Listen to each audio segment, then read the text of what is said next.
Welcome everyone to the interview series with the authors from A Journey of Riches. I'm joined today by James Greenshields from Emergent Leadership Foundation.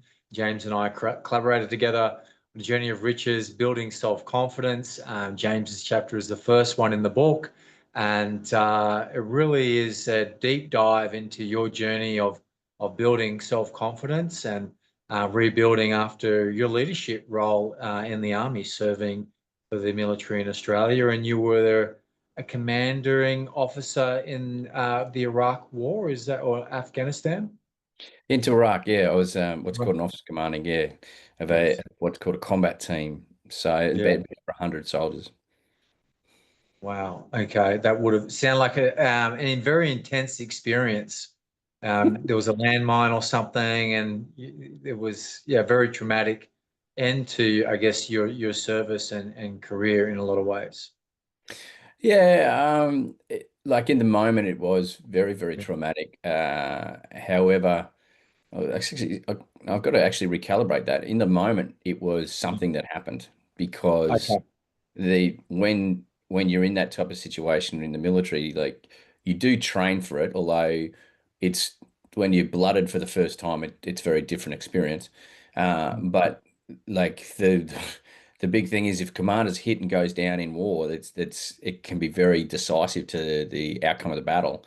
So when Mm. I found myself at the bottom of the vehicle after being hit by the roadside bomb, there was a big impetus for me to get my voice back on the radio because they would hear that my vehicle with the call sign 2 Charlie was hit. Everyone knows who 2 Charlie is. So Mhm. it was at that stage the biggest skirmish we'd had in southern Iraq. To that point, it was very well executed. We were led into it by the Iraqi police. Wow. And it was a cacophony of different things that all came together. We are actually on a mission to help bring reconstruction aid, particularly money, into some areas that one really needed it, but secondly hadn't really been touched. And it showed me a lot of I suppose, the weirdness of war because the people that had looked after the coalition elements that had looked after the province before had been paying off the militia. So they Oh, didn't get into contact. And they'd done that because when they did, they got their butts handed to them really, really badly in a place called Al Nazariya. So we come in and that's not how we operate. So they wanted to show us who was boss. So although we're having all these discussions with the locals trying to bring aid to them, the mhm. militia want to cut that off. So yeah, it was a pretty hairy 72 hours. Wow. Okay. And you also shared in the book your moment where you actually went to a police station by yourself. Yeah. Uh, Yeah, well, the thing is, it taught me so much about the dynamics of life. yeah. Because like firstly, we were led into the ambush I just talked about when I was hit by the bomb by the Iraqi police. Right. Well, a lot of the Iraqi police were actually militia anyway. And Okay. yeah, at this one police station, we knew there was a militia police station. But the fascinating thing about the dynamics of a place like Iraq and Arabia is Sharia law, and that's the religious law. And so if I'm invited into their place, I can't be touched. They're responsible for my protection. So Oh, what I wanted to do was I um, wanted to show a bit of humanity. So I mhm, drove straight into their compound, this police compound in my vehicle, and I mhm. got out. And then obviously I'm greeted by the policeman at the front of the headquarters, and I'm brought into this little room. And the room would have, been like a typical small bedroom size in Australia, and it was filled by about 50 young men, all in uniforms that didn't fit them. But they all Right. had AK-47 machine guns. And some of them, I swear, would have been 14, if that. Uh, Wow. and I'm sitting there with my interpreter, and I'm being offered chai tea, which was realistically a shot glass, half sugar and half a spiced tea. I actually became really addicted to it at the end of the tour. It was really, really nice. And everywhere you go, you get offered chai, you know. So, and I'm sitting there and they all come in because they want to see who this person is. Now, to them, we're just Americans because there's no Yeah. delineation, even though we look different in uniform. Yeah. But I just started to ask them questions and share a bit of myself. Now, I know that what was happening in a number of the commanders' minds was which way are they going to leave? Are they going to go left? Are they going to go right? How do we get them when they leave? Right. The thing was, I actually was sharing a bit of me and wanting to hear about them, what their needs were, what their pressures were, because I was actually one of the chief people that gained intelligence in there. I think because it's out so much, out on the street so much. Mm. And but my key thing was that if they see that I'm human, then it possibly will cause a difference between the way we're actually treated. And we knew that we weren't the solution in Iraq. Matter of fact, I woke up in Iraq in 2006 and seven that warfare wasn't what I'd been taught, and I was to that time I was a career soldier. I was going straight up to be a general. That was what my head had. Um, but I found out very different things about the way that the military used in the Western world over in Iraq, and we saw it, and it became very self-evident. But the fact remained that we had a job to do, and it's not the cards that you're dealt, it's what you do with them. So Mm. I really had to look inside myself and go, well, cool. You understand that there might be some nefarious stuff involved. However, Mm. what do you do? What is your action? Just because that's you've been lied to by government as to why you're there, and by generals, then does that mean that changes you? And had this deep conversation with myself, and I realized, no, it doesn't change me. I have a job to do. And just because I'm in this situation under false pretense doesn't mean to say that I can't actually do something of benefit. And so, we developed relationships with schools, with communities. We helped a lot of unexploded ordnance be destroyed. That was, at one stage in a desert village, there's a soccer field which was lined. The out boundary of the soccer field was unexploded bombs, and kids would walk around with no feet, no hands. And so we got some people in to help us clear that out, and then again, talk to the community. And it every time we did, like our confidence built within ourselves, but it made people have a sense of pride as to what they were actually doing. They could make a difference, even though that maybe your squad knew that, yeah, that maybe the reason they were over there wasn't what they believed in the first place. And you were able to turn that around with, I guess, a sense of service, and we can actually still make a difference here. Yeah, yeah, exactly. And funnily enough, I was the one who had, as the commander, I was the one who had the altruistic belief about why we're there. When I turned to all my soldiers in a meeting one day, and I said, "Why are we here?" Like within a nanosecond, one responded to wave a flag, boss. And I actually apologized to them. I said, "Listen, like I've had my head in the sand." But that's the moment, like that particular moment is when I developed a thing called the grandfather test. I said to them, like in 30 years' time on Anzac Day, which is a really special commemorative day for the Australian and New Zealand military, um, you're sitting down, you've got your grandson on your knee, and you're wearing your medals, you're having a beer, and your grandson looks at your medals and goes, "Granddad, why did you get that one?" And he points to your Iraq campaign medal, the medal that you got for this tour. How do you answer? Do you answer in pride or do you answer in shame? And I said, you've got a week to figure out how you answer in pride, because we're the only one who can change that. And so everyone went away and they came back. And over the course of the week, each of my teams built a strategy because I think we had about another 3 months to go. Our tour was extended. And, it was all about the human touch. And it was a really fascinating thing because I'm standing there as the leader of these 100 soldiers and I'm in a war zone. So we roll constantly with a live threat. And that was a real test to me about, can I show myself completely to you? And from that moment on, like, because it's realistically been my nature is to show up completely. Uh, I realized it's more important to show up completely in a moment like that than any other time. But Mm, for me, it's like 100% of the time. But in those crisis moments, if you don't, if you don't act with realness, which takes confidence, if you don't act with realness, one, they'll see straight through, and mm, two, that the situation will probably go south very quickly. Like the probability of it going south is a lot higher because realness creates a transparency and a communication with people that realistically brings people together. If mm, if a person doesn't have the confidence to be real, what they start doing is as leaders, they're showing a mask. And we were actually taught in the military about the mask of command. And we studied like different leaders, etc., about what the mask they put on, the persona, the characteristics they put on.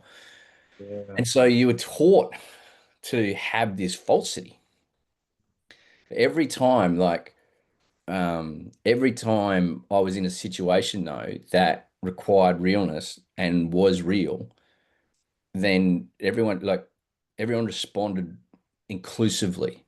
They lent in instead of lent out. Mhm. Um, and the bombs was an interesting example. We were in there for 10 hours. I refused casualty evacuation because I needed to get my soldiers out of there. Um, and then my arm didn't work though because the blast had hit the vehicle, but my arm was actually I was signaling to a person with my arm, and that saved my face actually. And so my arm was dead, and they thought it was broken, but it was just swollen. So it took me about 3 weeks before I could roll again on a mission. The next mission I roll in, I get lined up by a guy with a rocket propelled grenade when I was coming out of compound. And like we'd been in, you got to understand, I'd been in a meeting for 4 hours. Outside was 63 degrees heat. And it's just, I didn't realize the planet got that hot. But the guys, the soldiers, had been on watch for 4 hours in that heat. And so we're rolling, and it was Private Smith in the back of the vehicle in front of me that saw the guy line me up, and he covered me with some covering fire. If he hadn't have been watching, I was gone. And it like he had every reason to be, exhausted, getting in the vehicle, not being on point. But no, he was on point. He was doing his job and he was doing it epically. And so we got in a bit of a skirmish. But the thing is, you're in a third world town, or it's a city, but it's still realistically it's a ghetto. And our role is not to get to go in and blow things up. So the best thing we can do is extract ourselves out of there as quickly as we can to create as less damage as possible. So I did that. I got everyone into the desert, about 10 kilometers out of town, and just put us into this what I'd call ring of steel. So all our vehicles face out in the flat desert. No one gets within about 10 kilometers of us. And I brought everyone in. This mission I was rolling on. I had about 280 under in the group, and I wasn't the senior commander. Like in that group, Oh, I had the senior commander for Southern Iraq with me, but he has to report to me because I'm in charge of force protection. So I'm a major and I've got a colonel who has to do what I say in the mission, overall mission. But when we get to it, he's obviously doing his stuff. And yeah. so I just get everyone in and I go clean skin. And I stood there and I got Smitty out. I think he's Nathan Smith, I think is his name. And I just looked him in the eyes and I thanked him for saving my life because he's the reason why I came home to my family. And I then looked at every one of them and I said, we don't give a rat's ass why we're here. We are here. And the only way we get home is we do what Smitty just did and what I know every one of you are willing to do. We are the people who get ourselves home. And I was just raw, just completely raw. Now, interestingly enough, 15 or 17 years on from that event, you can imagine not but like seeing it out for 10 hours in a bomb site or that situation where I get everyone in and I talk like that. Which one do you reckon the soldiers remember? Yeah, the one you said clean skin. That means you took off your armor. Stripes, Yeah, armor. no, armor, and because you all Armor. wear body armor and everything like this. So Okay. yeah, so thanks for picking me up on that. And so Okay. it's like this is what I say to leaders all the time that struggle with the confidence to actually just be themselves and show themselves. Yeah. Is you do that, you lean into the situation, you give others permission to be real and raw, and you watch trust go through the roof. Yeah. You will bond at a higher level because they see you human and they know that when you're human, you care. And so often, and especially in the corporate world, as you'd be very well aware of, it's dog eat dog, and there's the humanity of it has been taken out a lot of it. Whereas when a leader actually allows themselves, has the confidence to allow themselves to really open up, then you watch your team react to that if you've built a good team. And is that the type of thing that you do now in communities? You know, we are talking a bit before about you're going to country Victorian town. Is that the type of thing that you bring the humanness to the community and to the leadership, to the leaders there, that they're, a lot more open about, what's going on within them, what they see in the bigger picture and so It, on. it- it's it's exactly right. Like I've been out now for 15 years, and I had to get myself out of post-traumatic stress, depression. I went suicidal after the tour, and I had to rebuild myself. So, I talk about the journey in the book. Like in the military, I had a false confidence built on a facade, but at the same time, I still had the ability to be real. But Mhm. I was initiated by the military, so that meant I was real within the military construct, and Mhm. I was more and more losing myself to the culture as opposed to being in a culture and knowing me. A true initiation is when one is literally dies. Like they must die. The death must occur. The death of the old self. Everything that they know to be true, their reality must die. And then they go into this liminal space, this darkness where they are reformed, they re-educated. But the education is about finding themselves, and then they build their own architecture of what it is to be self, which then has that truth to it, which is linked to confidence. Someone is well, arrogance is simply, false confidence. And it's actually a lack of self-confidence as a person who's arrogant because they don't have that deeper level of substance. So, like post-military, I went through this own initiation, and then rebuilt myself, and then took all this amazing knowledge that I had in the military and was gifted from those experiences, and then sat with it and really put it into practice with a lot of things. Like I ran rites of passage for 10 years for youth. Worked with corporate people within, and still do within the leadership space, but took men bush often to help them find themselves. And so out of all this work became this thing called harmonic leadership, which calls for a person to purify yourself, then you unify your team, and then you amplify your effect. And then everything's built from those three aspects, everything fans into it. So what we're finding in communities now, because I humbly believe that every issue on the planet can be solved at a community level within a global context, because Mhm. communities know themselves best. An African community knows the African community best. Like a country Victorian town of Seymour, they know themselves best. But the thing is, we're global now. So Seymour can't just be isolated. It must be networked into like the global arena. And so it's this ability to understand how to foster the community and community spirit whilst networking and being part of a bigger whole. Now, what we find is, especially in Australia at the moment, leaders in the country communities are exhausted, and they've been asked to step up, but they've got no bandwidth, no energy, because they've been dealing with their own stuff as well. And especially when leaders are stepping up outside a gazetted position like government or something like this, like a community leader is stepping up. Because what often happens is a community leader will step up because of an issue, and that issue will often be linked to a wound within themselves. And so all their energy is coming from this wound, And so therefore they'll only have a certain level of energy before it just gets too much. And, speaking straight, we've got a large issue in Australia with suicide at the moment. Matter of fact, in the Western world, there's a very large issue with suicide. And the mainstream way of dealing with suicide doesn't deal with it. Yeah. It talks Not about it. talking about it. Yeah, it's not really talked about or swept underneath the mat, so to Mm. speak. Has But been it's for. also it's also not it's not understood. So Mm, there's there's this new generation of healers, which are actually people that have been there, healed, and now coming through that to be able to lead people through it. And what happens is a healer or anyone, a healer, a leader, or whoever can only ever heal or lead to the level that they've healed or lead themselves. And when a person understands that, then be that a therapist or whatever, and I've worked a lot with psychotherapists, with psychologists, counselors, etc., spoken to many forums.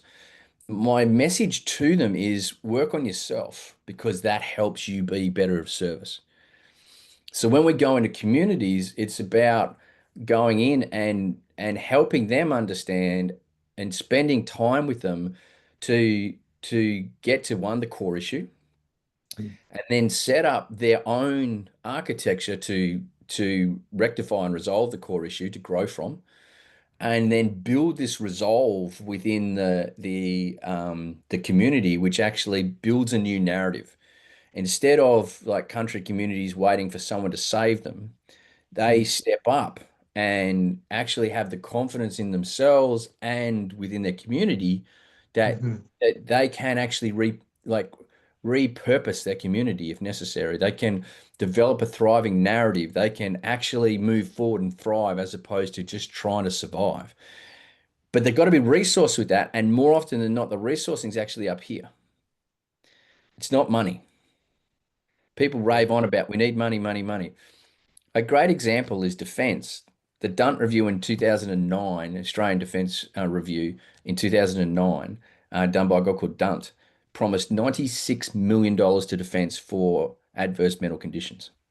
mhm, And then the white paper in 2012, which is like a strategic document for Australian defence, first time it ever talked about post-traumatic stress, had a page dedicated to that within the paper, and it promised another 25 million.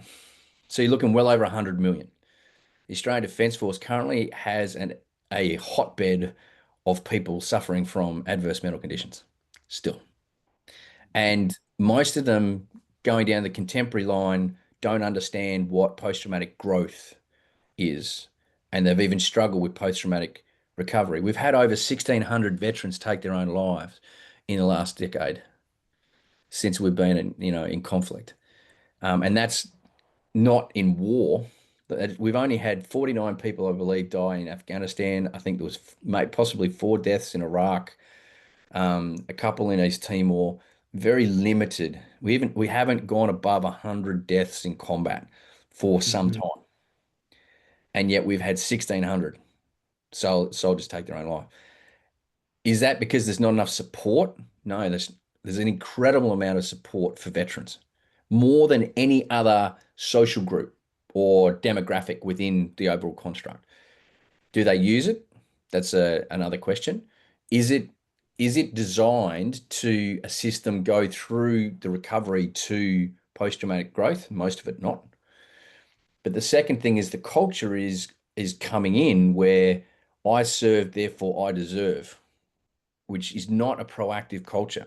And anyone who's had any form of adverse mental condition knows you've got to go through a period of darkness to come, but the only way out is that when you take your own steps.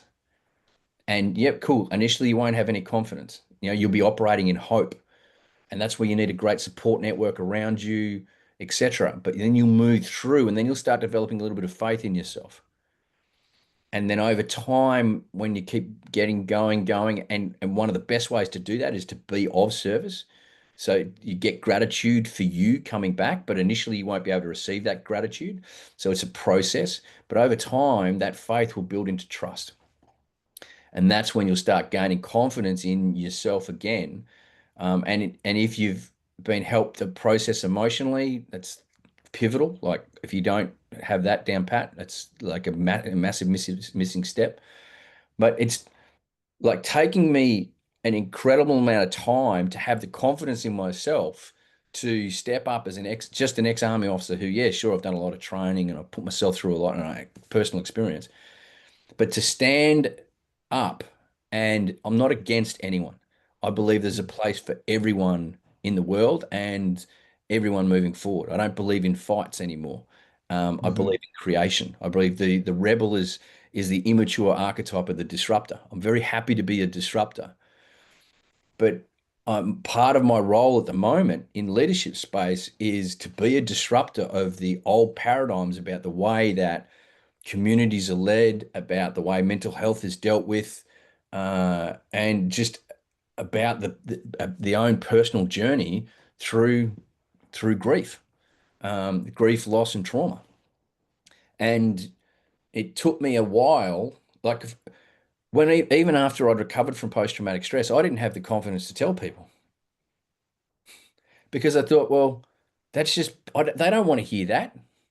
I feel guilty that I've actually recovered. I was Right. literally going through shame and guilt that I've recovered and they hadn't. It's not the officer's way. Like the officer way is to lead them through it. No soldier left behind. I've Yeah. still with a lot of soldiers that have been under my tenure before, and there are so many that are really, really struggling. The best thing, I've had many soldiers post my time in the military say, "Well done, boss." And in the Australian military, if you get called boss, that's a mark of respect.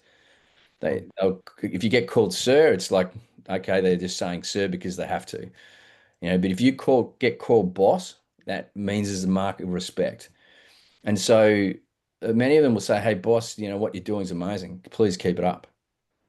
And a guy said to me the other day, because I do a lot on social media, and in the book, all the links are there. Yeah. Yeah. But on social media, for probably 15 years, I've been telling it how it is.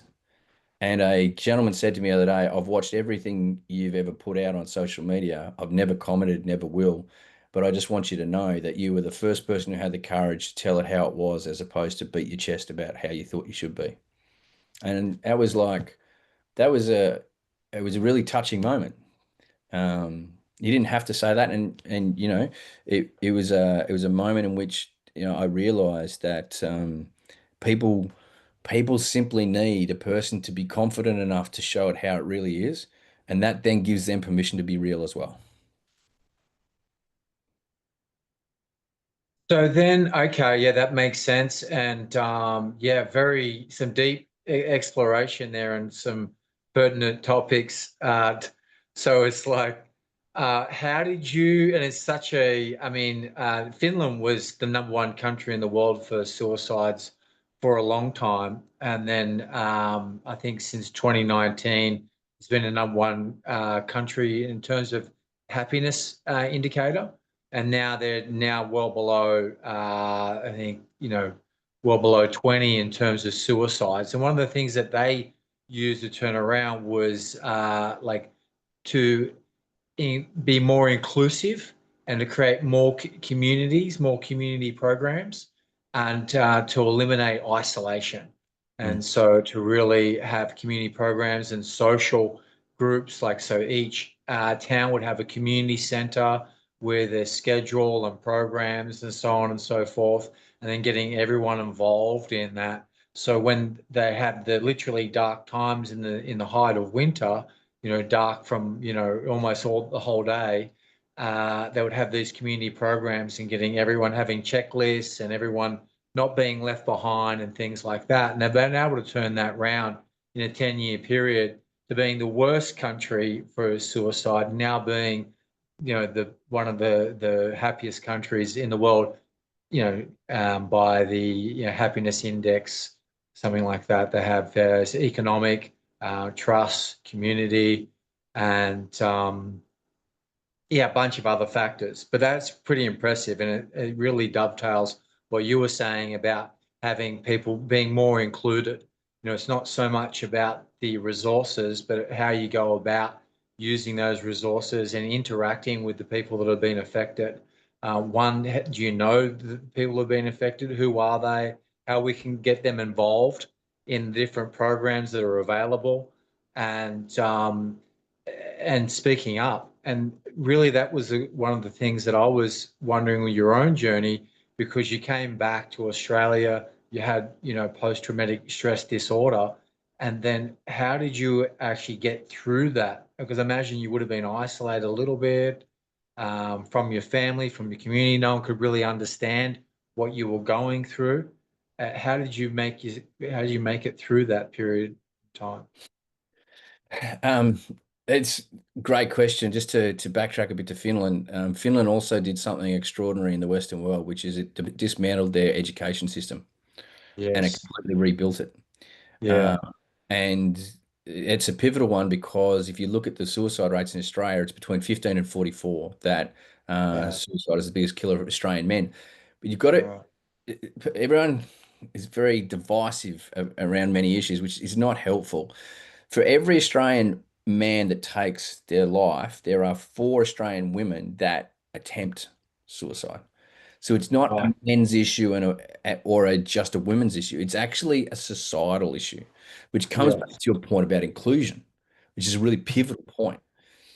So to understand adverse mental conditions a little bit more, they're both depression and anxiety. It's only been known in the psychiatric fraternity for about the last, I'd say, 7 years, maximum 10, that post-traumatic stress or anxiety and depression are actually on the same scale. Mm. So, and they're committable. So, in other words, they exist within the person simultaneously. They can exist, not all the time, but so much depression is actually undiagnosed trauma. And so anything like women who've gone through the birthing process, which has been really traumatic, etc. If you haven't looked at post-traumatic stress postnatal, then I've worked with a lot of women with post-traumatic stress postnatal, and helping them actually unravel that and then grow from the experience. So there's a couple of key things. I like at the moment in the Western world, we're fixated on healing. Mhm. And when you fixate on healing, you need something to heal, which also means in all probability, a person's paradigm is that I'm broken. So everything came to a head for me in 2008 when I was attending Australian Commander Staff College, a promotion course for Lieutenant Colonel. So the next rank, you had to be selected for it. It was a prestigious course. I was skyrocketing. I was flying. I was doing extremely well, and no one in the military knew what was going on for me. Had that beautiful ability to cover it up because I was high functioning. But Mm. when I got home, the difference, like my family had walked on eggshells for about 18 months. And one night, like he's my oldest daughter. She was a bit over 2, and I'm bathing her, and she's mucking around. Kirsty yells, "Hey, dinner's ready." So I just turned to Abby and I said, "Hey, just put the toys in the basket." Now back then, Abby wasn't having a great time with me most of the time because I was grumpy. She'd try and have a great time. She'd try and push through that outer grumpiness and facade, but I was still in protection mode. And interestingly enough, I had been before we deployed because she was 10 months old when I deployed. And when she was born, I'd already received orders to take over the job. She was 6 weeks old when I took over the job to be combat team commander. And so she didn't see me for the first 10 months of her life, pretty much, because I'd be at work, before dawn and back, after hanging. But there was, I was doing my absolute best to be a dad as well, but I was scared. I was really scared about being a dad. I was great at being a soldier. So I'd often Yeah. run to being a soldier. And we were doing a good enough job, but the good enough job, I didn't really bond with her until after Iraq and after this incident.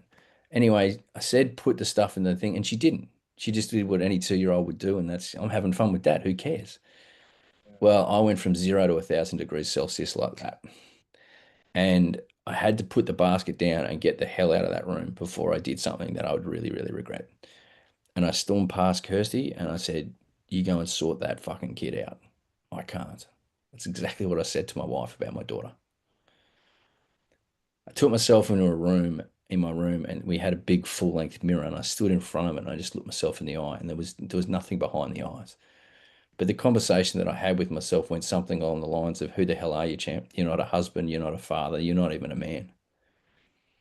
And I realized that I had, in that moment, gone beyond being able to keep it all together. And I turned around, and luckily I had that conversation, because there's Kirsty silhouetted in the door for another conversation, which was basically, if you don't get help, me and the two girls are going. And so it was all on it was all or nothing now. And I turned to myself, I don't know what to do. And I thought that I was broken. I wasn't broken, I was out of balance. Anyone who's in trauma is out of balance. They're not broken. So, and that's a critical thing to understand. You're not broken, you're out of balance. So she said, well, I recommend you go and speak to or listen to this guy. She dragged me to an emotional intelligence workshop in the Sydney Masonic Centre of all places with 300 people in it. And it's like, and she said, Wow. leave your emotional baggage at the background. And I said, I'm not, what emotional baggage? I don't have emotional baggage. And anyway, I sat there, and the guy at the front, it was as if he was been in my lounge room for like 12 months and just watching me. He was speaking directly to me. And I knew in that moment that he was one that I needed on my team. So I joined up, and Kirsty and I joined up. We both did, for the first probably 5 years, we did everything together, because we knew it wasn't just me, it was the family. And it was our journey home, not just my journey home. That was a critical thing, so she could understand, the journey. And it's difficult because she's never had trauma before. She was depressed at one point, but she's never had post-traumatic stress and knew what it was like. So there was always this, what is it? And I was trying my best to explain, but it was like I was speaking Spanish and she was speaking English, because I didn't understand the language of emotion either.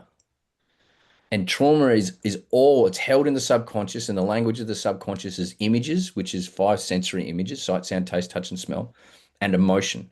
And they're wrapped, which is why you get a traumatic memory like this. And you can get a happy memory, same thing. There's the emotion, happiness, or it'll be positive, negative, or neutral. And the two that you remember, the extreme positive and the extreme negative, just because of intensity and amplitude.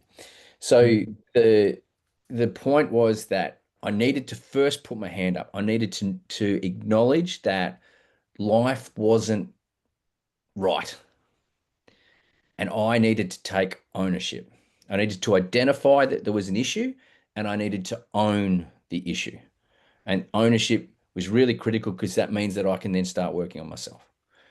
And then I needed to help understand a bit. So this guy and his team in the program that I did, I really got to understand how emotions work, how the psyche works, how all this stuff works. So I started to understand it, but in the same time, it was experiential, because it was an experiential program. So I'm doing the healing that was involved, a lot of emotional healing, and introduced to breath work, meditation, and all these other aspects. But at the same time as doing the technique, I was getting the understanding about all these different things and how they play out. And I did that for a number of years, and really started to stabilize. But there was a key missing aspect, and that was the spiritual component. Now, when I say spiritual, lots of people go, "Ooh," because they immediately link spirituality to religion. They're not the same thing. So, my humble opinion, religion is the map. It's the two-dimensional appraisal of a third-dimensional experience. And spirituality is the third-dimensional experience.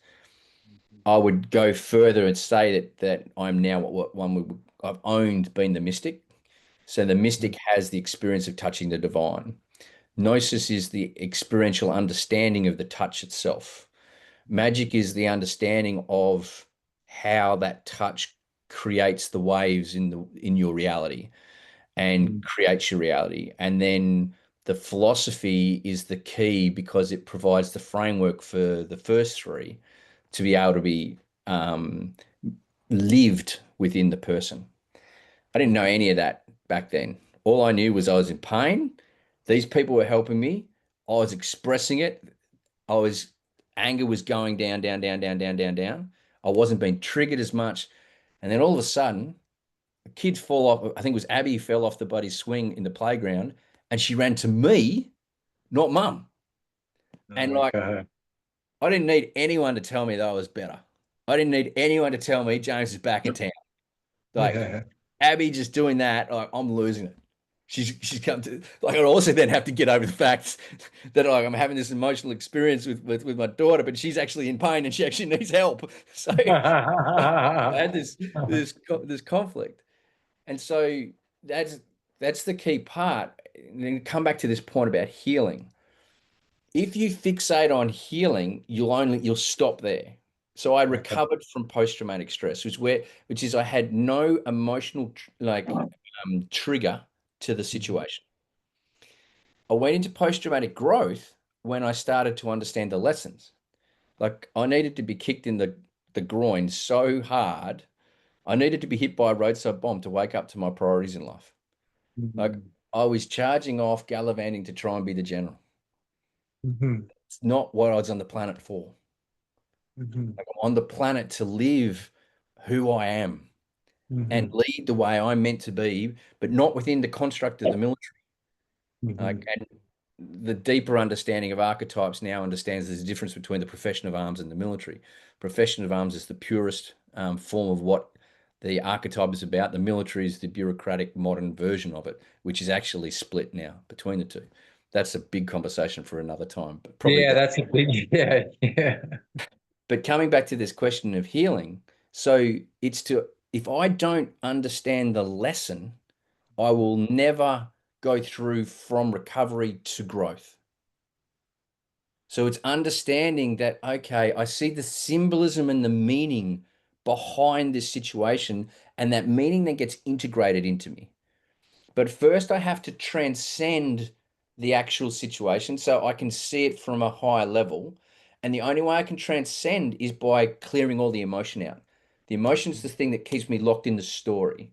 You know, dad was a bum. I never got along with my mum. She was abusive or whatever. Mum was the alcoholic or dad was the abuser. Whatever story it is, or, workplace harassment for 7 years. All trauma triggers the same, generally the same thing. It's just different environmental stimuli.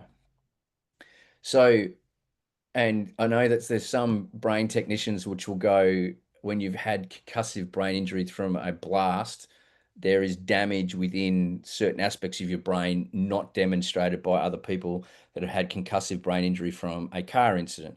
And that's caused because of the percussion wave in the small vestiges of the brain. And it's a slight distinction between a brain trauma.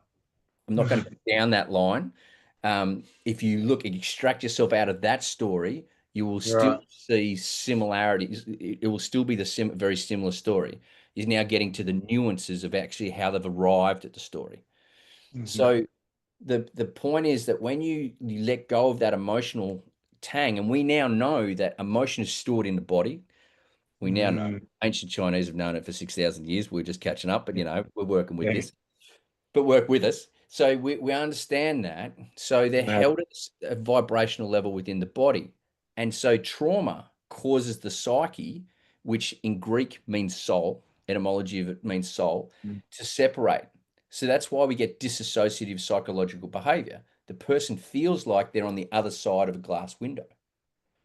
And so that becomes really freaky, but at the same time, it can actually be home. This is, and you don't fully understand it until you've been in that situation Mhm. where it can actually give you a bit of solace to be away from that because it's too much. But at the same time, it's really freaky because you talk about isolation because I am isolated. Mhm. So by getting rid by allowing oneself to release the emotion in whatever way you do that, you allow the psyche to come back and you embody your experience. And the complete embodiment happens when the emotion has been released, the psyche comes back and the meaning comes forth, and that's then integrated into one's life. And when they Mhm. do that, they live from that place. Like I live from the lessons that the bomb taught me, but it's 17, 18 years on now. I can't even remember. 2007, I was hit. Um, so whatever the math is of that, 18 years, I think. It's, Yeah, 18 years. I forgot about the anniversary because get this, the instant I was hit by the bomb, my Yeah. daughter woke up screaming 12,000 kilometers away. Wow. the instant I was hit. 12 months to the day that I was hit, my second daughter, Penelope, comes into the world. As a gift from the divine saying, you're now on path, and here's a gift to help you live with an open heart. Penelope's come to really help me understand how to live with an open heart. And so, like, when I start to understand, and one of the best people to get into is Carl Jung for this type of understanding for people, because he's very symbolic. And Mm-hmm. it's like when you're working with trauma, you often have to be symbolic, and that allows for a level of interplay, but also the meaning comes through from very different positions as well. And then one can actually, like, I my daughters bagged me out for being suicidal the other day, because when I was suicidal, Kirst left to go to the States for 3 weeks on a conference. And so the girl said, "So you left us with a suicidal individual, mum." And like they're into her and they're bagging me out. And it's like it was a family joke, Yeah. because there's no emotional pain associated with the situation. It doesn't mean to say that yeah, and we treat it with the level of seriousness that it deserves in the moment. Yeah. Like there's a lot of people that can't do that with their situation, and I completely honor that, especially if Yeah. they're in it. I remember that. I was in Yeah. it. It's different when you're in it. Yeah. You can't have that conversation. My mother, I can't have that conversation with my mother because she's traumatized by the fact that her son almost died. Of course. 18 years on, she's never dealt with it. So we don't Right. joke Right. about the bomb with my mum out of respect to my mum. But the thing's, I was hit by the bomb. So, It was, yeah. Oh my so, God. but it's just an understanding how the psyche works, and a Yeah. respect and reverence and compassion Yeah. to those around it. But my daughters, like, they're the ones that keep me humble, and humility being etymology of humility in Latin, coming from the word humus, meaning to ground. And Yeah. I've got women around me that ensure that that I remain grounded. Um, but at the same time, it's the like come back to our discussion on confidence. Like my confidence has been built because of experience. And that's what Mm, one of the things that I was talking about in the second part of my chapter is the confidence has come because I've rebuilt myself. And in rebuilding myself, I have a deep understanding physically, emotionally, spiritually, and mentally, and what spiritual means to me. But my dad, he was the one he's an Anglican priest. It was an Anglican priest, passed yeah. away 2 years ago. Yeah. But he was a farmer. And so he called me to find my own God, not the one in the Bible, not the one, well, there's a couple in the Bible if you actually go Gnostics, but anyway, um, the point is not that one in the book, that one in nature. And interestingly enough, the alchemist will say all issues on the planet can be solved by looking into nature. And so my father was fascinatingly like an undiagnosed alchemist in a certain way. Yeah. And so I took a lot of his, well, obviously his blood, but he never recovered from post-traumatic stress post-Vietnam. Mm, So the mantle that I got from my father was you have to go to war and you have to be blooded and you have to come back thinking you're broke and you have to find your own way. I've got this far, you need to take it to the next level. And that was the honor that I had no idea that I was signing up for. so almost like an initiation, and then having to find a way to integrate the lesson and experience that you went through to then be of greater service to, yourself, your family, community, humanity. Exactly. Yeah. Exactly. And like to realize that confidence is not given to you. Your Mhm. family can't give you confidence. They can give you a platform to step off on, Yeah. And obviously, environmentally, a lot of your decisions that you make as a young person and are reflected by the environment of your family, etc. We know that. But the point is, it's still your decision as to whether or not you choose to be confident or not, whether or not you choose to see your capability, your worth, and your value as in the tribe. Go back to your point about belonging.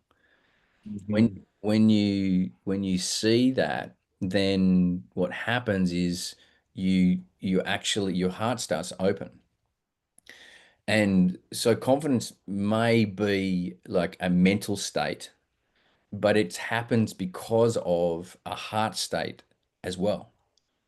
And I get the confidence, sure, because of experiential understanding. Mhm. And the experiential understanding, experiential means that I have to be in it. I have to take the steps. I have to do it. But it's not just the experience, because many people can have the same experience and some will be very low confidence and others will be very high confidence. They don't have the integration. Exactly. Yeah. Exactly. It's that integration which comes with the understanding that allows one to embody it and integrate it and then live it. That's the point Mhm. about, if we then close off on the conversation about healing, we leave healing alone, knowing that it will happen, and we go into a paradigm of evolution. Because if Mm. I then have an evolutionary mindset, I know that everything will happen for a reason. I'm not too sure what that reason is right now, but that's okay. I know it will emerge when I am ready. My role in this moment is to go through the healing process and then be open to coming to that closure where, ah, You've I need locked it into place. Okay. And you do that through symbolic rituals. symbolic rituals are one of the best ways to do it. Yeah. Um, you don't have to use ritual. Ritual is it's a process in which holds frequency. And Hmm. so many of our rituals, including the grief ritual, we've lost as a Western society. A lot of cultures haven't lost them, like Hmm. the Aotearoa and the New Zealand Maori. They have the tangi, which is a I think it's a 6-step grief process that they go through. But even still, like if you don't do it, if you do the process, the ritual with no understanding of the what the ritual is all about, it's just like someone blessing a bit of water and throwing it on you, calling it holy water, and not realizing that what they actually have to do is put love and infuse it with love and wisdom, which actually changes the molecular structure of the water itself. And we know that by Dr. Emoto's like work in Japan for water, etc. And he's not the only one. But if you lose the understanding of the ritual and how to do it properly, the ritual decreases its ability. But Hmm. ritual is one of the best ways, and we can make ritual up ourselves within our family, like bringing back the menage for the celebration of women going into the flowering and becoming a woman. We've done Yeah. that with both our daughters. Yeah. Um, and it was really, really special. And like I can only be involved as a man to a certain place. And Kirsty set up the ritual beautifully. She had people like had a womb set up in the garden, and people would sit around like women, elders, crones, maidens, mothers. All of them were represented in this womb, and then coming to the canal, and I stood at the entrance to the canal. And so I'm Mm. in this moment, I'm the guard, the masculine guard. No one enters unless they hold the frequency, the appropriate frequency. And then she came in and she was welcomed in, and everyone was in red, and there was flowers. It was really, really beautiful, symbolizing coming of age and celebrating, coming of age. So you can do little things like that within your family, and that they're really, really powerful. So yeah, rituals really, and with yourself, like if you've gone through a big journey, you can set your own ritual up. You can journal, you can use different elements, fire, water, and all earth, and all the different elements to actually just follow your natural intuition. Dance is fascinating how to use it. In Rwanda, after the massacres back in the 90s, the UN psychological teams went in there, and they were the Rwandan people booted them out in the end because they say you bring us into these hot rooms, you make us talk over and over about the story. Like, where's your dance? Where's your song? We're actually getting worse. So they boot the psychologists out and they go back to their traditional ways, which are the healing dance and the song, singing it out. And doing that in communion with nature because it is their way. And Mm. so when you're doing ritual, one of the best things to do also is to bring nature into it. And if you're healing trauma, like it's not just connectivity with people, which is really, but you might have to bring yourself into it because a lot of people in trauma aren't ready for that. So it is having those special the safe place, the safe people, really, really important. But over time in the evolution of your healing journey, it's like then, setting something up where like a mate might take you down to the beach and just camp and you let it go into the ocean and you let that grief go into the ocean, or into a fire. Fires are so beautiful to transmute. And so you can put that into the fire as well. And setting those little things up can be really powerful for you. Uh, you can do that, but at the same time, realistically, all it's doing is creating this shift in you, psychologically, emotionally, physically, and spiritually, which then locks it in. And for some people, that's enough. Like it'll just dawn on them, game on. I'm over that. Literally wake up and I'm in a different person, different timeline. So whatever is your flavor, but play Yeah. your flavor is the real key. Yeah, I think that that's one of the most, yeah, that's one of the most important things is to play with it. Seek what works for you and roll with that. But also, I mean, there's so many different elements to it. And you covered so much territory in a short amount of time. I'm sure you probably have 5 days or 10 days with people to go through this. You've gone over a lot of things that have so much depth to them. And you normally work with leaders for 5 days, is it? 5, 10 days? Well, Some of your generally, programs? it can Yeah. be 6 to 12 months as well. Yeah. Yeah. Yeah. So, and one of the key things is cool. We can go bush. I love taking leaders bush, Yeah. but taking anyone bush. But we can do Yeah. that for 4 days. But I'll always tell them, listen, I'm more interested in the next 4 weeks, 4 months, than I am Yeah. just about these 4 days. Yeah. Because, Yeah. well, you can leave a lot out bush, but if you can't integrate it, then we've got an issue. And a lot of the time, they need that ongoing support to get back on their feet. Not a crutch. I'm never a crutch to anyone. I'll often let someone plow in again. After going bush, a lot of people have plowed in really, really hard, but they do know that I'm not moving anywhere. Like Yeah. doesn't matter what they do, I'm standing there. And when they're ready, I'll put my hand out and I'll have to reach up and grab that hand and I'll give them a hand up, but I'll never Yeah. be their crutch because they have Um, to go back to confidence. They have to learn to do it themselves. And that's the experiential mm, understanding. And then I have a confidence in myself in life. But you're dead right. It's a progressive thing over time. yes. And in the book, you shared about how you did that with your daughters. One particular time conversation, I can't remember which daughter it was, about saying, well, you need to embrace your rebel, that disruptor part of you. And I guess Yeah, that would have been a fascinating conversation. Dad's we'll go telling me back to to go out and be a badass. um it speaks to the confidence as being a parent too. Yes. It's Yeah. when you understand that like pride is actually a low vibrating emotion because it Yeah. is about attachment. I'm in Uh-huh. complete love and awe with my daughters, which means that Yeah. they are themselves. Yeah. To find out who they are, they actually have to rebel against me. Yeah. Right.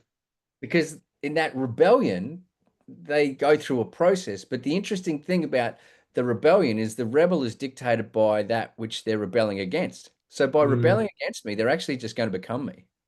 Mm-hmm. Which is why the person, yells at their father and runs away from their father, but they're looking at their father as they run away, going, "I'll never be like you. I'll never be like you. I'll never be like you." Who the hell? Right. Who do they become? The only person they're looking at. So the rebel and the authority, they're actually rebel and dependency are on the same pendulum. Yeah. When the question I asked her is like, when will you let go of the rebellion and get to the essence of what it is, which is owning yourself?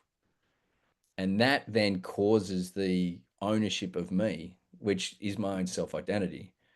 When the mature archetype of the rebel is the disruptor, as you say, and I actually had to be the disruptor to my daughters to get them to think like this, which would then seed the actual rebellion.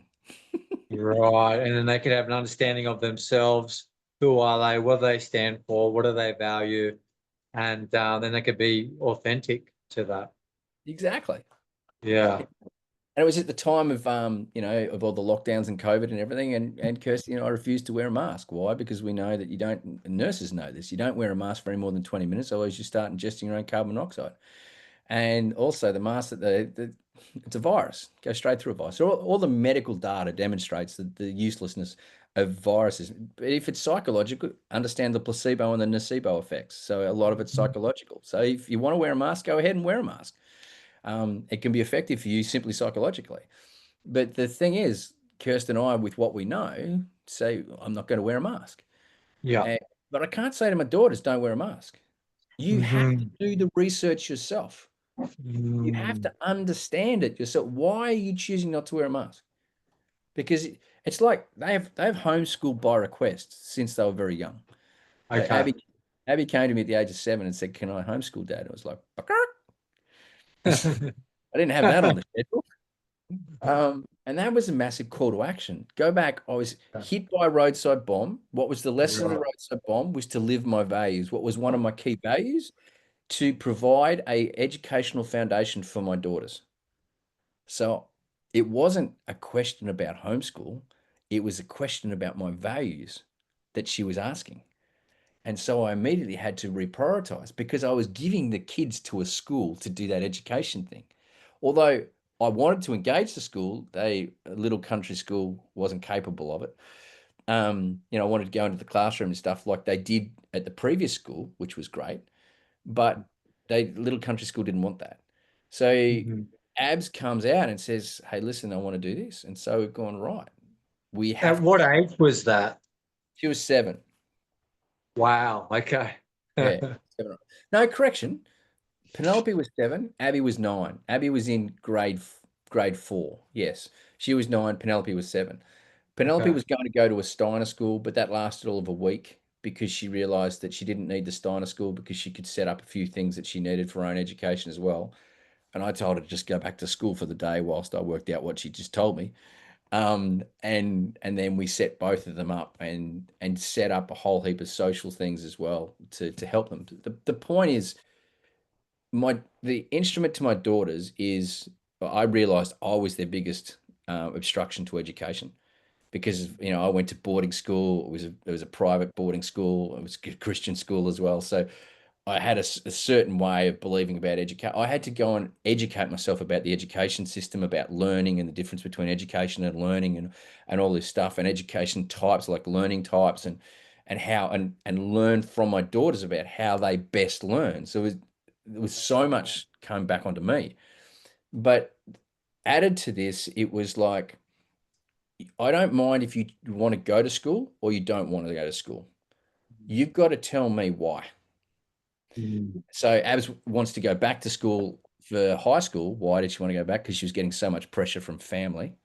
Because you're in high Mm. school, you should go to school. And so she wanted to go to an information day. And I said, yeah, cool. But go away and I want you to come back and I want you to list why you want to go to school. Anyway, the information day comes up. I said, are we going to that school today? And she said, oh no. I forgot to tell you. And I said, well, what was your answer? And she rattled off. She said, I just wanted to go to school because I wanted a bit more framework. But if you can take me into the newsagents, I'll get a calendar and I'll put that out as a weekly calendar on the back of my door and I'll write that out. I need help with this. So if you could organize that. And it just doesn't fit into my social schedule. Wow. So I've gone, okay. Uh, okay. So she did all that. Yeah. Our second daughter in year 8 wanted to go. She started having dreams about going back to school and she was floundering because she Yeah. wasn't providing structure as well. So Okay. she chose to go back to school. And I said, cool, let's sit down. You tell me why. She wrote out 8 objectives and she went back to school. She went into high school for 6 months. Within 6 months, none of those objectives were met, including continuity of education. She was getting more emergency teachers per week than she was standard teachers. She couldn't find a social group. She tried constantly. She went through about 2 or 3 iterations of that. Her best friend was the librarian because the librarian would buy books for her. It was just a whole cacophony of things that happened, and she was depressed. And we told her, if you want to go to school, you commit for the year. You don't just put your toe in the water, like you commit for this whole thing. None of those 8 objectives were actually achieved. And the top and tail by having fun, and she wasn't having fun. And she was depressed. And we turned to her and said, at 6 months, we said, no, gorgeous, if you don't want to go to school anymore, you don't have to. So we've always said to them, one of the key things is we don't mind what decision you make. We want to understand your process to actually coming to that decision. Because come back to confidence, one of the things that I've realized in working with people now for so long is people have forgotten how to answer questions. They'll say, I don't know. Now, psychologically, that takes you back to the age of 4, when you worked out that if you said you don't know or you couldn't do it, mum or dad would give you the answer or do it for you. So you started training your environment then. So literally takes you back to the psychological age of 4. And I'm not going to have that with my daughters. So the question that I asked the person then, I said, okay, so if you were to know, what would you do? What would the answer be? Yeah. And then psychologically, what that does with the subconscious mind is it opens it up. So we've forgotten how to answer questions, but even more importantly, if we've forgotten how to answer it, it means we've forgotten how to ask questions. And in my humble opinion, and I've said this to business forums of over 160 community leaders within Western Sydney that are responsible for the setting up of for the third city of Sydney, I went straight at them and I questioned, in the last 4 years, I would suggest the pandemic is key is the lack of critical thinking. That's the pandemic. And every single one of them put their hand up. And I said, you know what? I wanted someone to put their hand up saying they don't agree. I would have loved someone to put their hand up and said they don't agree. Right. So the question as to why you didn't agree, and then we'd have dialogue. But actually, Right. funny enough, everyone did agree. So I mean, people realize this. So the daughters, to my daughters, I want them to know how to ask questions. And so why you doing something is a really key thing to be conscious about my engagement in the world. And so therefore, if I am, then I won't go down that line of being someone that someone else wants me to be, or being someone that society tells me to be. Go back to your point about suicide. Have a look at how many high profile people in Australia has just lost another 2 key sportsmen in the last couple of months. Actually, I think 8 suicides in the Australian Football League, AFL, in the last year or so. And their metrics of success are all there according to society. Yet why did they take their own life? So what it's true suicide prevention is when a person knows who they truly are. If I know who I truly am, and I now do, I don't have suicidal ideation, full stop. It doesn't enter my mind about leaving the planet by my own hand because I know who I am. And therefore I can live, and when I know who I am, my next step is obviously to understanding my passion and my purpose and then living that instead of someone else's story for your life. Yeah, I think that's so key. And I feel like that's a trap that a lot of people get caught in is, and I guess fear plays a really big part as well. I'm afraid to look in this particular area of my life for what I'll find. And I feel my own life when I've gone through struggles is, well, no one unconsciously, well, no one will understand what I'm going through. By attending men's circles and things like that, actually, we're so, it's normally in a men's circle, someone shares and then you get half a dozen other people saying the same thing, or stories of how they can relate to that one thing that the person that was sharing thought, or no one else would be able to relate to this. And it's keep putting a voice to the thing and naming it. This is what it is. This is, and I know labels can be destructive, but labels can also be helpful and I guess that's the whole archetypal thing, is labeling a stage, a season, and then, having that a lesson represent something and then be able to get a lesson in that. So, yeah, That's a really key point, John, that you just made to life, yeah, because life is like has seasons in it. yeah, And if I'm not conscious about what season I am, I'll be behaving as if I'm meant to be in autumn when I'm actually in winter or summer, and they're right, distinctly different times. yeah, And I've learned this. My daughter's taught me this so much because I was running a wider passage one day. I was out bush, and I come back in after my time away, and I ring my daughter, who she was 14, and she was spending time on her own in the house for the first time. It was an initiation for her as well. Now we'd set it up so, just down the road, she had someone, neighbors and people that she could call on and stuff. But at the right, same time, she's on her own in the house, having to cook, look after herself and everything for a number of right. days.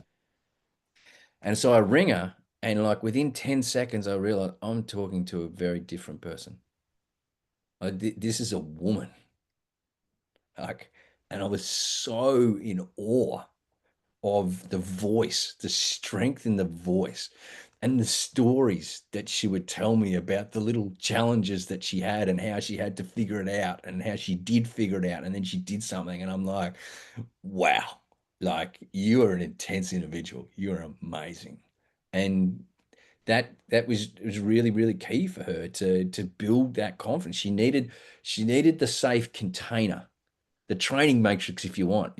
Morpheus doesn't throw Neo straight into the back into the matrix. He takes him in to see the lady in the red dress and takes into to the training matrix to Right. understand and develop his own habits. It's really fundamental that we actually allow ourselves to do that. But come back to this point, if we don't realize that we ourselves are going through these different phases, then that's what causes like the resistance and the friction within our own life. But then coupled with that, everyone else is going through their own stuff as well, and we don't realize their stage too. It multiplies the friction. Yeah. Do you do parent programming as well as part of what you do? We used to. I don't Yeah. anymore now. Part of this community stuff is, as I said to you before, like It's kind of been that. doing this Yeah. for 15 years. We want to give communities can do this stuff. Mhm. There's a number of philosophical understandings that at the moment are not, because of the way society's built, Mhm. um, that they've lost the key understanding of personal responsibility. Mhm. Uh, and so one of the key things is to learn what personal responsibility actually means and how to do it, and Mhm. then equip the person in that. But that sounds like, well, yeah, that's simple, James. It's just take responsibility. When you go to the depth of understanding what personal responsibility is, you start to realize how we've basically constructed our life in and disempowering ourselves. And empowerment is one of the biggest bandied around words at the moment in the personal development industry, which is one of the biggest growing industries in the world. And I don't profess to be part of it. But the thing is, most people don't actually understand personal responsibility. And when Yeah, you that's understand it to the energetic level, that creates a completely different environment, because people still say, I'm taking personal responsibility, but you triggered me. No, you're not taking personal responsibility at all. No one can trigger you unless at some level of your consciousness you chose to be triggered. And yeah. so that trigger is a gift for you for your next level of growth, i.e. this Yes. evolution period. But please don't trigger, don't tell me that I must do something for you. No, because that is an attachment on your behalf, which, and being in Thailand, the Buddhist philosophy, etc., is massive about dukkha is suffering is caused by attachment, be that craving or Yeah. aversion, Four Noble Truths. So, And resistance. Yeah. exactly. So Yeah. please don't project your wound Yeah. onto me. Like, I'm Yeah. very happy to hold space and Yeah. help you heal. If I Hmm. don't heal you, you heal you. Hmm. This Yeah. is the No. essence of personal responsibility. When you get this, you literally change, Yeah. because no one will trigger you, which actually creates massive problems for a lot of people in your life that actually really love triggering the crap out of you. And all of a Yeah, sudden you can't. It's like the game has literally changed. yeah, it's over. Yeah. As they know it. That's so pertinent. It's something that we could just dive deep into. So how can, and probably another time, how can people get in contact with you? How can they find out more about, the programs and stuff that you offer? That'd be great to learn more about that. One of the best ways is I put a lot of stuff on social media, particularly Facebook. Be that Yeah, Emergent Leaders Foundation is yeah, a Facebook page, but just yeah, James Greenshields yeah, is the name. Contact us through yeah, there. And emergentleaders.org is the web page. It is a yeah. developing website, so work with me on this. But yeah, and if you're a person who really wants to take ownership within your community and as community leader, then wherever you are, we operate. We have a global reach, so we're more than willing to help people help themselves, empower themselves. Is the real chief message. Yeah, what I really appreciate about you is that you've done it, you've gone through the experiences, and you've done the initiations, the integration, and I'm sure it's a work in progress and different types of level. But yeah, you strike me as someone that walks the talk, and that if there was something that you need to be aligned with, then you would seek the right environments to help with that, or and that you also, I get that you do what you say you're going to do. And so if something, you really are a man of your word. And I've experienced that through the collaboration. And yeah, you really do show up fully, and it's awesome to see.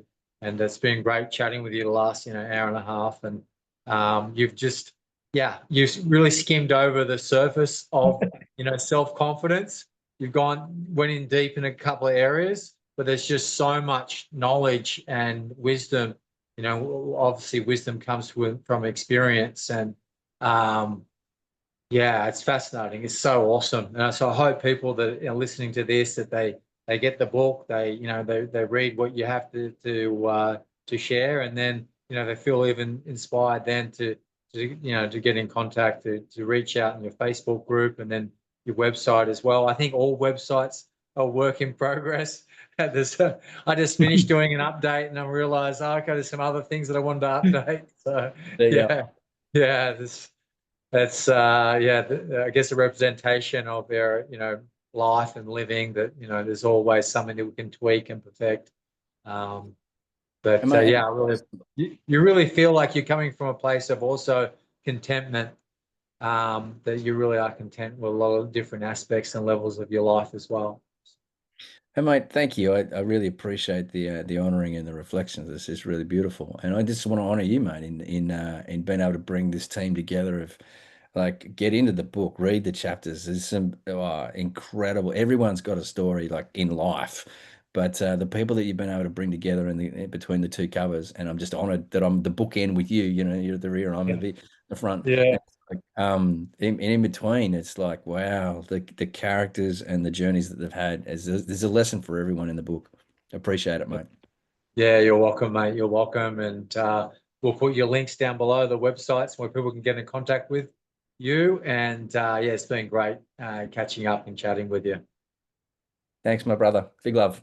Thanks, my brother. And like, comment, and subscribe if you'd like to get more of these interviews.